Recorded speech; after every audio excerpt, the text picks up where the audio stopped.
Alright, so the 5700X3D was released on January 31st.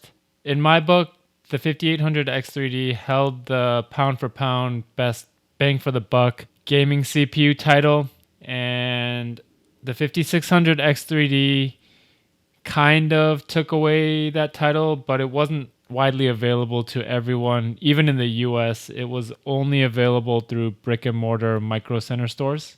So in truth, I think that is actually the best pound for pound, bang for the buck, best value CPU for gamers, while also being in the elite category for performance. While the 5600X3D came in at $229, the 5700X3D is priced at $249, and it comes with 2 more cores than the 5 series. I think it's almost an equally good value. The reason I put the 5 series over it is because most games don't require those extra cores anyways. The reason the X3Ds are perfect for mid-budget builds that actually have excellent gaming performance is 2 or 3-fold.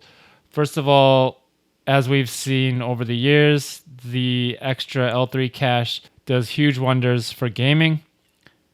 Second, you don't need a crazy motherboard or fast RAM in order to get its max performance.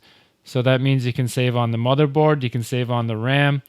I've even shown that the 5600X3D can be cooled using an $8 AMD Raid Stealth, which is like from almost a decade ago, and it runs fine.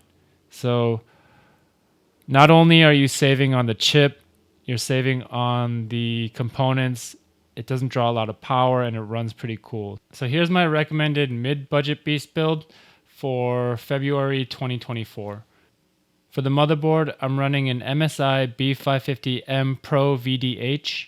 The CPU is the newly released AMD Ryzen 7 5700X3D. The cooler, as I mentioned, I could run an AMD Raid Stealth and probably be fine at $8, but I decided to go fancy and get a $20 Deepcool AG400BK here. Storage is handled by the budget-friendly Kingston NV2 2TB M2 NVMe SSD. For the graphics, I'm going with one of the most slept-on cards. Even today, I see them going for $240, $250 sometimes, especially the MSI Mech model. But this is a 6700 XT Hellhound. It still can do a lot in modern games. I see people buying 3060s, 3060 Ti's even, for more than what I got this card for. And if you ask me, I'm taking this over any 6 series, whether it's AMD or NVIDIA. So you heard it from me. If you're looking for a good value graphics card at $1440, this is the one. For RAM, I've got 32 gigabytes of G.Skill Ripjaws rated at 3600 CL16. You can find similar sticks for about $50 probably.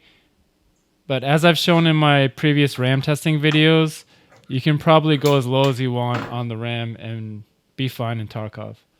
For the PSU, I've got it hooked up to one of my 1000 watt power supplies, but you can get a 700 watt gold rated PSU for about $40 used.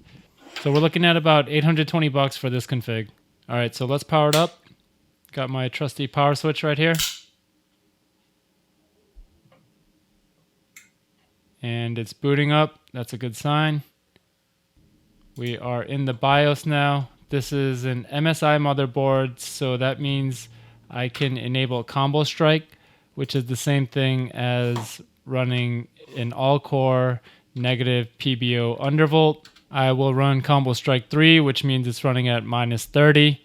And then I'm going to set the XMP profile on these sticks, which is going to be at 3600 CL16.